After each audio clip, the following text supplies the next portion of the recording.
अरविंद केजरीवाल का जो छल, झूठ, फ्रेब वो सब सामने आ गया है। और आने वाले 1 महीने बाद जो निगम का चुनाव होगा, दिल्ली की जनता इनको उखाड़ फेंकेगी। ये जो चोरों को, बेईमानों को, भ्रष्टाचारियों को ये भगत सिंह कह रहे हैं, तो मैं कहता हूँ भगत सिंह के हम भी अनुयायी हैं। देश के जो लोग भगत सिंह जी को सर्व व्यक्ति चाहते हैं, देश की जनता को चाहिए कि ये भगत सिंह जी का अपमान कर रहे हैं, इनको उखाड़ फेंक देना चाहिए। इनको राजनीति में दूर दूर तक ये लोग देश को बेचने आए हैं। सर क्या कहना चाहेंगे, बीजेपी शानदार वापसी कर रही है इस बार फिर से गुजरात और हिमाचल प्रदेश के इलेक्शंस में, क्योंकि सर्विस भी यही दिखा रहे हैं। देखिए, आप इस जन सैलाब को देखा होगा आपने, इतना बड़ा, केवल ये हमारे जो 13,800 बूथ में जो पंच परमेश्वर है उनका ही सम्मेलन था। केवल ये भारतीय जनता पार्टी के जो बूथ स्तर का कार्यकर्ता उनका था, ये आम जनमानस का रैली नहीं थी।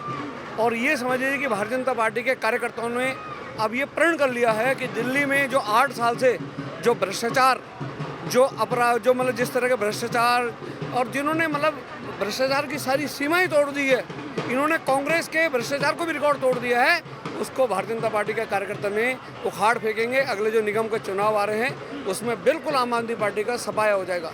एक तो ये लोग क्या है कि अनाप शनाप बोलना, देश के यशस्वी प्रधानमंत्री मोदी जी की, उनकी माता जी को नीच वर्ड जैसे शब्दों का इस्तेमाल करके ये शोभा नहीं देता। राजनीति में सब कुछ जरूर ठीक है, आप बोलिए, लेकिन इस तरह के अपने शब्दों की मर्यादा जरूर रखनी चाहिए। अच्छा, हाल ही में उन्होंने कहा है कि उनका जन्म जन्माष्टमी में हुआ है और वो कंस रूपी जो लोग हैं, राजनीतिक पार्टियां हैं, उनका विनाश करने के लिए आए हैं। क्या कहेंगे आप इस पे? देखिए, आप ये पता है कि इस तरह से हम जो मेरे जो जिनको हम लोग भगवान श्री कृष्ण जिनको पूछते हैं, उनको इस तरह से उनको ऐसा कह करके कि मेरा जन्मदिन जो है वो जन्माष्टमी को वार, जितने भी ये कंस है के वंश के लोग हैं, इनका मैं वध करने आया हूँ। आप खुले आम पे आप इस तरह की एक बहुत छोटी और बहुत कम मानसिकता का, यह मैं कहूँ कि अरविंद केजरीवाल जी का जो पूरे देश में जो उनको लोग जिस तरह से सोचते थे कि भाई ये लोग ईमानदारी की बात करते हैं, ये देश को बदलने की बात करते हैं, जो देश में भ्रष्टाचार मिटाने की बात करते हैं, ये सारी देश की जनता ने इनकी चोरियां पकड़ ली, इनके भ्रष्टाचार को पकड़ दिया। और इनकी पार्टी के अंदर जितने भी सारे आपराधिक तत्व के लोग हैं, जैसे इनके देखिए कल दिल्ली हाई कोर्ट ने जो दिल्ली में दंगे हुए थे, इनका जो एक पार्षद ताहिर हुसैन, उसको उन्होंने सजा, मतलब उनको कहा कि भाई ताहिर हुसैन ने ही सीलमपुर दंगे के जो साजिश थी वो ताहिर हुसैन रची थी। आज इनके देखिए, इनका एक मंत्री आप देखिए सत्येंद्र जैन तिहाड़ में पिछले 4 महीने से, आज देखिए उसको इन्होंने अभी तक निकाला नहीं है। लेकिन एक राजेंद्र पाल जो अनुसूचित जाति समाज से आता है, उस समाज के व्यक्ति को इन्होंने इस्तीफा दे दिया। अरविंद केजरीवाल अनुसूचित जाति के साथ बहुत बड़ा भेदभाव कर रहा है। केवल वो अगर ये राजेंद्र पाल जी किसी वैसे समाज से होते, बढ़िया समाज से होते, तो उनको मंत्री पद से नहीं निकालते। लेकिन राजेंद्र पाल जी जो है वो केवल अनुसूचित जाति समाज से हैं, इसलिए उनको उनके पद से मुक्त कर दिया गया। ये अरविंद केजरीवाल का जो अपने अनुसूचित जाति समाज के लिए झूठा और जो मतलब जो उनका इस तरह का मतलब उनका है, बिल्कुल ये अनुसूचित जाति समाज ने भी समझ लिया कि ये व्यक्ति हमारा नहीं है, केवल ये हमें इस्तेमाल करने जानता है। आज हमारे एमसीडी के दिल्ली सरकार में कितने सफाई कर्मचारी भाई देखिए, उनका सिविल लाइन में शिविर में सफाई करते उनकी मृत्यु होती है। किसी एक के घर में इन्होंने 1 करोड़ रुपये दिया हो, ये विशेष जाति धर्म समाज को ये 1-1 करोड़ रुपये दे के आते हैं। तो ये अरविंद केजरीवाल का जो छल, झूठ, फ्रेब वो सब सामने आ गया है। और आने वाले 1 महीने बाद जो निगम का चुनाव होगा, दिल्ली की जनता इनको उखाड़ फेंकेगी। और इतिहास में होगा कि दिल्ली में कभी इस नाम की कोई पार्टी थी। एक भैरूपिया आया था, उसने 8 साल में दिल्ली की जनता के साथ छल किया, धोखा किया और मतलब दिल्ली को लूट खाया। शराब में हो गया, डीडीसी बस में हो गया, भ्रष्ट स्कूल के निर्माण में हो गया, हर विभाग में इनके भ्रष्टाचार ही भ्रष्टाचार है। अच्छा, जिस तरीके से एक बार फिर से सीबीआई ने समन जारी किया है मनीष सिसोदिया को, तो अरविंद केजरीवाल, सत्येंद्र जैन और मनीष सिसोदिया दोनों को कह रहे हैं कि आज के भगत सिंह है। मतलब हर बार भगत सिंह जी के नाम का इस्तेमाल किया जा रहा है। देखिए, जिस तरह अरविंद केजरीवाल अपने आप को कहता है भाई मेरा जन्म जन्माष्टमी के दिन हुआ और मैं इस अवतार का भगवान श्री कृष्ण हूँ, तो हमारे भगवान श्री कृष्ण का अपमान है। उसी तरह ये जो चोरों को, बेईमानों को, भ्रष्टाचारियों को ये भगत सिंह कह रहे हैं, तो मैं कहता हूँ भगत सिंह के हम भी अनुयायी हैं। देश के जो लोग भगत सिंह जी को सर्व व्यक्ति चाहते हैं, देश की जनता को चाहिए कि भगत सिंह जी का अपमान कर रहे हैं, इनको उखाड़ फेंक देना चाहिए। इनको राजनीति में दूर दूर तक ये लोग देश को बेचने आए हैं। दुनिया की किसी न किसी एक देश के मुखबिर के रूप में, उनके एजेंट के रूप में ये लोग काम कर रहे हैं। ये लोग एक बहुत मोटी रकम, मुझे लगता है कि किसी एक देश से लेकर के देश को बर्बाद करने के लिए सोच रहे हैं। लेकिन देश की जनता बहुत समझदार है। हम सनातन धर्म मानने वाले लोग हैं। हमारे भगवान श्री कृष्ण के अगर कोई कहेगा तो हम उसको छोड़ेंगे नहीं।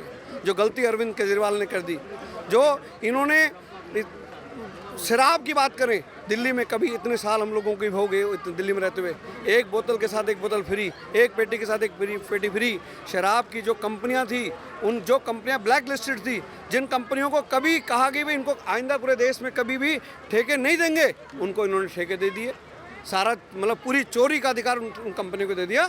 अभी बहुत जल्दी दिल्ली के उप मुख्यमंत्री मनीष सिसोदिया भी अरेस्ट होंगे।